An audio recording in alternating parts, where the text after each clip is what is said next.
From a Republican takeover to a presidential do-over. Hi, everyone. Glad to have you. I'm Neil Cavuto. And maybe just call it a case of midterm deja vu. Or is it? President Obama giving very little ground after his party lost a lot of ground this past week. As president, I have a unique responsibility to try and make this town work. So to everyone who voted, I want you to know that I hear you. To the two-thirds of voters who chose not to participate in the process yesterday, I hear you too. Two-thirds thing, just a little zing. Anyway, it was a far cry from another Democratic president 20 years ago, the very same week. I think that I have some responsibility for it. I'm the president. I'm the leader of the efforts that we have made in the last 2 years. And to whatever extent that we didn't do what the people wanted us to do, or they were not aware of what we had done, I must certainly bear my share of responsibility, and I accept that.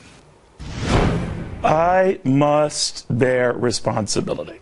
Interesting. That led to a bipartisan party, no matter what you think of Bill Clinton. Are we looking at the party ending before it even starts? To Ben Stein, Charles Payne, Dagan McDowell, along with Adam Lashinsky and Charlie Gasparino. This is the first time in a long time everybody's here. Woo! Oh, yeah, there we go. Down. All right. You know, Dagan, that was, I don't know if that was such a great idea. Anyway, I'm kidding. Charles Payne, what do you make of this and the difference, the contrast between them? Well, the contrasts were striking, but I think what you didn't get was that President Obama overwhelmingly won the two-thirds who didn't vote. So that's the part that you missed. Now, why did he say that? You know what I'm saying? Like, why did he say that? You know? It was like for no reason. Yeah, well, he's just letting you know he's still in charge. Yeah. Bill Clinton set the template for this, how it should be done. You would think that if the president does care about his legacy just half as much as Michael Jordan talking smack about his golf game, we get something on taxes, we get something on Keystone. You would think and hope. We don't know.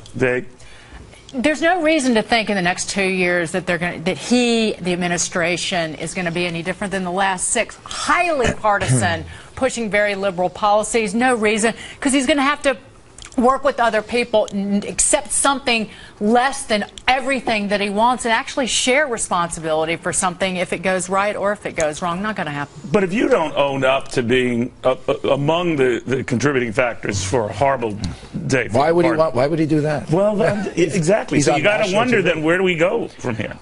Listen, the smart thing would be for him to compromise on a few basic parts of Obamacare. Dodd-Frank, maybe some targeted tax cuts. The economy would grow, I think, fairly significant. One of the problems in the jobs numbers is that wage growth is still pretty crummy. True enough. And we'd be better. And you know what? He'd probably elect Hillary Clinton president, but he won't do it. He can't. Saul Alinsky is talking to him every day, and he will not do it. From the grave. You know, it's interesting. You haven't had the pleasure of your company for a while here, but you're still a hater. Yes. You are still a hater. And I can still throw those. I deeply admire those terms like Saul, those people like Saul Alinsky at you, right? All right, Ben Stein, what do you make of that, and whether the appetite for change is there or not?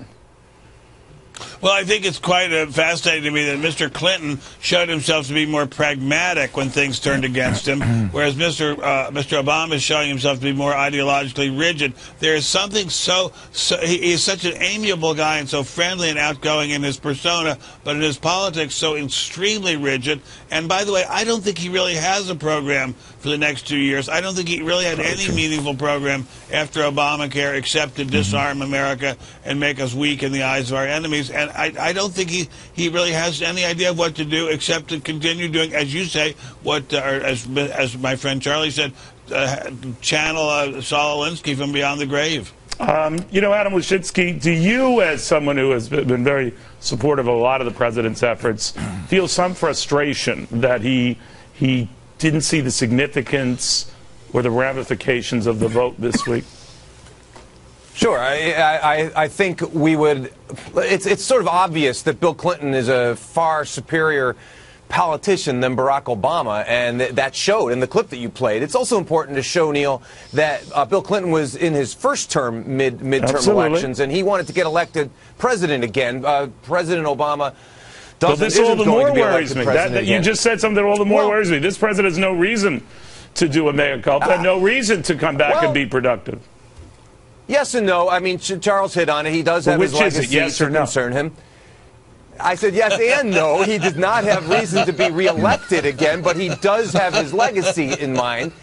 And, you know, he's facing, we focused so far on the fact that he's rigid or he's ideological. Obviously, the Republicans have been too. You I think that is But the Republicans won. The Republicans won. Just one quick point. Adam, no, I do want to, and I will let you finish that, and then I'll let, others weigh in here. But come on. He said when he got elected, elections have consequences.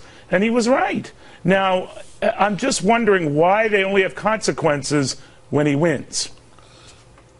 I agree. No argument against that. But what I will say is that, you know, I think the president should lead. I think he should say, here are my policies, here's where I'm willing to compromise. There has been no indication from John Boehner that he's Mitch at all McConnell interested in compromising. Mitch McConnell Zero. You know, here's the thing, Adam. I think you and a lot of reporters out and there. are you going to explain to people who Saul Alinsky was? I mean, I know who he was. So They can use the Google. I think our viewers are smart enough. They can use the Google. I like that Google thing. That's going to be big. That's going to be big. I think what Adam and what a lot of mainstream reporters don't understand or won't admit is that the Democratic Party has changed immensely since Bill Clinton was president. This is the new radical party. For all the trees they've cut down, and newspaper, that space that they've devoted to the Tea Party radicals. You don't think this week changes that? No, I think Barack Obama is channeling what the Democratic Party is, which is an extreme party. The extremists control the Democratic Party. Well, that part of the party had its ass handed to it. So now, wouldn't you think practicality, Charles Payne, front page headlines could compel them? Front page headlines. One of the things that President Obama got away with saying the GOP was the party of no, was that very few bills hit his desk. Harry Reid will not be there anymore to stop this. When these bills start hitting his desk, he will have to explain to the American people why he said no. Why did you say no to something that seems pretty good on paper? Repatriation of taxes. They'll give you a little bit for infrastructure. You don't like that one. What about lower taxes here? What about Keystone? When they hit your desk and you have to sign them or veto them. No, forget about immigration. We're talking about economic things right off the bat. Adam, when they hit his desk, he's going to have to explain to the American people. He doesn't want immigration reform. He wants amnesty. No, they're going to That's the problem. They're going to take one. We'll be getting into that issue, but in the meantime, do you buy what these guys are saying, that the president really doesn't want to compromise? No, he and the administration will use one giant paintbrush to paint conservatives, paint Republicans as wacko right-wingers for the next 2 years, trying to get Hillary Clinton elected. But that's going to be kind of hard to do. Well, he thinks he won. I mean, right, Ben? Neil, I don't with the agree greatest with you. possible respect, I think with the greatest possible respect to Neil and Adam, I think he thinks he won. I think that's why he made that comment about the two-thirds who didn't vote. I think what he essentially said was, had those two-thirds won, no, I think you're right. I would have voted. I would have won, and therefore I won. He was saying that this election and these results are not valid. That I don't have to pay attention to them because these people didn't vote. Exactly right. That's how and remember what also he said. He goes, I want to make this town work. What the hell does that mean, this town? I mean, I know what it means, but if you're the president of the United States, you would think, I'm going to make the country better. I'm going to try to get wages up. Fair balance. Let's see if Adam can defend this indefensible position. Adam. It's important that we get to your question early on, Neil, which is the two-thirds question. He was saying, I hear the people who didn't bother voting, and he's upset about that. He says, I wish they had voted. I wish they had participated. Why mention it? And he was taking responsibility. If it wasn't meant to be a dig at Republicans, why mention it? No, but it's his fault. I think he's owning up to it's his fault that people are upset with the way Washington works. And I think he will work with the Republicans. Not at all. No way. Not at all. He says he won. He thinks he won. He thinks he won. Yeah. All right. Well, he didn't say that.